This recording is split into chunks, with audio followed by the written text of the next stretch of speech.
اعوذ باللہ من الشیطان الرجیم بسم اللہ الرحمن الرحیم السلام علیکم ورحمۃ اللہ وبرکاتہ۔ آج میرا موضوع ہے حضرت عمر فاروق رضی اللہ تعالیٰ عنہ اور حضرت علی مرتضیٰ رضی اللہ تعالیٰ عنہ کی ملاقات کا حال کے حوالے سے ہے۔ آخر تک لازمی سنیے گا۔ اگر آپ نے میرے چینل کو سبسکرائب نہ کیا ہو تو لائک اور سبسکرائب کر دیا کریں، شکریہ۔ حضور اکرم صلی اللہ تعالیٰ علیہ وسلم کی وصال کے بعد حضرت عمر فاروق رضی اللہ تعالیٰ عنہ اور حضرت علی مرتضیٰ رضی اللہ تعالیٰ عنہ مکہ معظمہ تشریف لائے تو حضرت عمر فاروق رضی اللہ تعالیٰ عنہ نے وہاں پر موجود لوگوں سے دریافت کیا کہ ان میں کوئی شخص قرن کا موجود ہے، تو کچھ لوگ عرض حاضر ہوئے۔ آپ رضی اللہ تعالیٰ عنہ ان سے حضرت اویس کرنی رحمۃ اللہ علیہ کے بارے میں دریافت کیا تو انہوں نے انکار کر دیا کہ وہ اس نام کے کسی شخص کو نہیں جانتے، البتہ ایک دیوانہ آدمی ایسا ہے جو آبادی سے دور رہتا ہے اور کسی سے نہیں ملتا جلتا۔ لوگ عموماً کھاتے ہیں لیکن وہ نہیں کھاتا، وہ خوشی اور غم کو نہیں جانتا، جب لوگ ہنستے ہیں تو وہ روتا ہے اور جب لوگ روتے ہیں تو وہ ہنستا ہے۔ جب حضرت عمر فاروق رضی اللہ تعالیٰ عنہ کا دور خلافت شروع ہوا تو آپ رضی اللہ تعالیٰ عنہ حضرت علی مرتضیٰ رضی اللہ تعالیٰ عنہ کے ہمراہ کوفہ تشریف لے گئے اور وہاں سے یمن تشریف لے گئے، جہاں قرن پہنچ کر حضرت اویس کرنی رحمۃ اللہ علیہ کی تلاش شروع کی۔ لوگوں نے بتایا کہ وہ دور عرفہ کی وادی میں ایک دیوانہ اونٹ چرا رہا ہے جس کی غذا خشک روٹی ہے۔ حضرت عمر فاروق رضی اللہ تعالیٰ عنہ اور حضرت علی مرتضیٰ کریم اللہ وجہ کریم رضی اللہ تعالیٰ عنہ اس سمت چلے۔ حضرت اویس کرنی رحمۃ اللہ علیہ کے پاس پہنچ گئے۔ حضرت اویس کرنی رحمۃ اللہ علیہ اس وقت نماز میں مشغول تھے۔ دونوں حضرات ان کا نماز سے فارغ ہونے کا انتظار کرنے لگے۔ جب حضرت اویس کرنی رحمۃ اللہ علیہ نماز سے فارغ ہوئے تو دونوں حضرات نے سلام کیا اور ان سے نام دریافت کیا۔ حضرت اویس کرنی رحمۃ اللہ علیہ نے فرمایا، میرا نام عبداللہ ہے۔ حضرت عمر فاروق رضی اللہ تعالیٰ عنہ نے حقیقی نام دریافت کیا تو فرمایا کہ میرا نام اویس رحمۃ اللہ ہے۔ حضرت عمر فاروق رضی اللہ تعالیٰ عنہ نے ہتھیلی دکھانے کی درخواست کی۔ جب حضرت اویس کرنی رحمۃ اللہ نے ہاتھ دکھایا تو آپ دونوں حضرات ان کو پہچان گئے اور دست بوسی کی سعادت حاصل کی۔ حضرت عمر فاروق رضی اللہ تعالیٰ عنہ نے حضور نبی کریم صلی اللہ تعالیٰ علیہ وسلم کا سلام پیش کیا اور پیراہن عطا کرتے ہوئے حضور اکرم صلی اللہ تعالیٰ علیہ وسلم کی وصیت سنائی کہ ان کی امت کے لیے دعا فرمائیے۔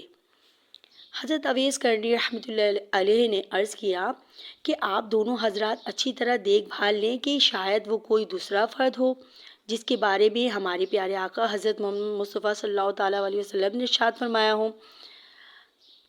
حضرت عمر فاروق رضی اللہ تعالیٰ عنہ نے فرمایا کہ وہ شخص آپ ہی ہیں اور ہم نے حضور اکرم صلی اللہ تعالیٰ علیہ وسلم سے بتائے ہوئی نشانے سے شناخت کر لی ہے۔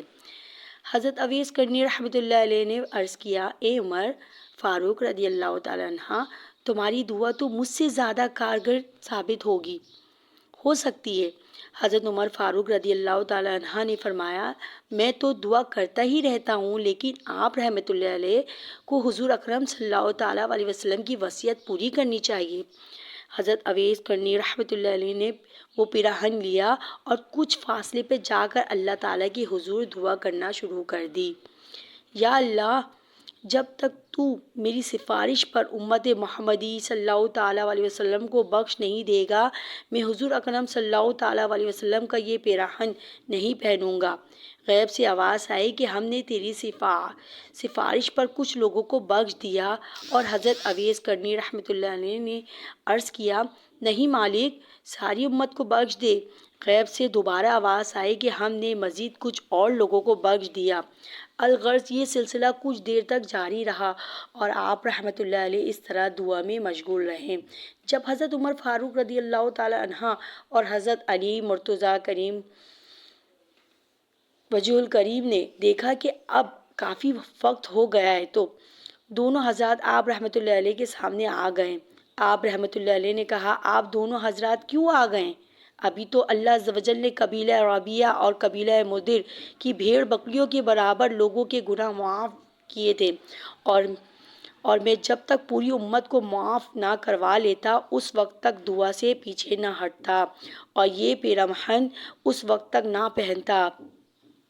آپ رحمۃ اللہ علیہ کی بات سن کر حضرت عمر فاروق رضی اللہ تعالیٰ عنہ نے حضور کریم صلی اللہ تعالیٰ علیہ وسلم کی وہ حدیث بھی سنا دی جس میں آپ صلی اللہ تعالیٰ علیہ وسلم نے فرمایا تھا کہ اویس کرنی رحمۃ اللہ علیہ کی دعا سے قبیلہ ربیعہ اور قبیلہ مدر کی بھیڑ بکریوں کے برابر لوگوں کے گناہ معاف ہوں گے۔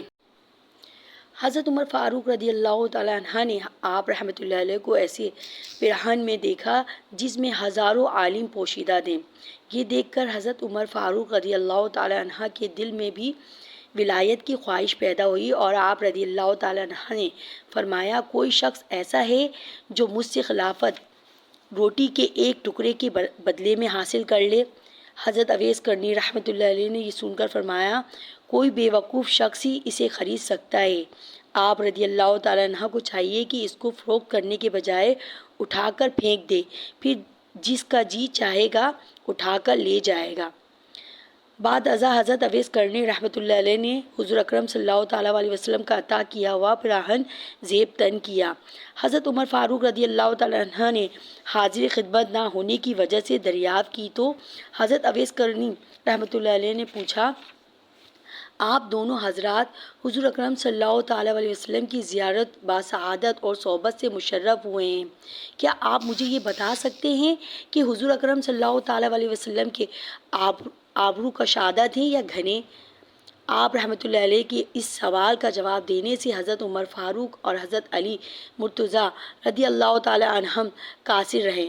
حضرت اویس کرنی رحمۃ اللہ علیہ نے کہا کہ آپ دونوں حضرات تو حضور اکرم صلی اللہ تعالیٰ علیہ وسلم کے دوستوں میں سے ہیں اور آپ دونوں حضرات حضور نبی کریم صلی اللہ تعالیٰ علیہ وسلم کے ہمراہ جنگ احد میں بھی شریک ہوئے تھے۔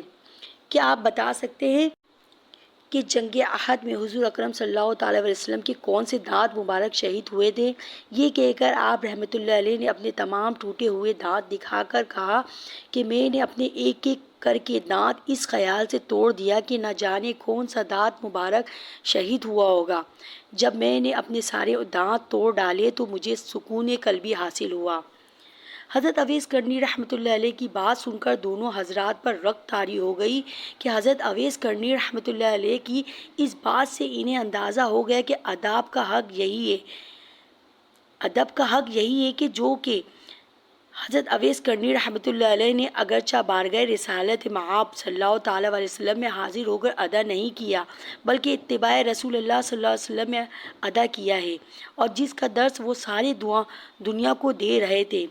حضرت عمر فاروق رضی اللہ تعالیٰ عنہ نے حضرت اویس کرنی رحمۃ اللہ علیہ سے دعا کے لیے درخواست کی تو حضرت اویس کرنی رحمۃ اللہ علیہ نے فرمایا میں جب نماز میں اتحیات پڑھتا ہوں تو اس کے بعد دعا پڑھتا ہوں کہ اے اللہ عز و جل تمام مومن مردوں اور عورتوں کو بخش دے اور اگر تم ایمان کے ساتھ اس دنیا سے رخصت ہوئے تو تمہیں کامیابی ملے گی اور اگر تم ایمان کے ساتھ رخصت نہ ہوئے تو میری دعا بے فائدہ ہوگی۔ حضرت عمر رضی اللہ تعالیٰ عنہ نے آپ رحمۃ اللہ سے وصیت کی کہ درخواست کی تو آپ رحمۃ اللہ نے فرمایا اے عمر رضی اللہ تعالیٰ عنہ اگر تم خدا شناس ہو تو اسے سے زیادہ بہترین وصیت کوئی نہیں کہ تم خدا کے سوا کسی دوسروں کو نہ پہچانو۔ پھر آپ رحمۃ اللہ علیہ نے حضرت عمر فاروق رضی اللہ تعالیٰ عنہ سے دریافت کیا اے عمر رضی اللہ تعالیٰ عنہ کیا اللہ تم کو پہچانتا ہے؟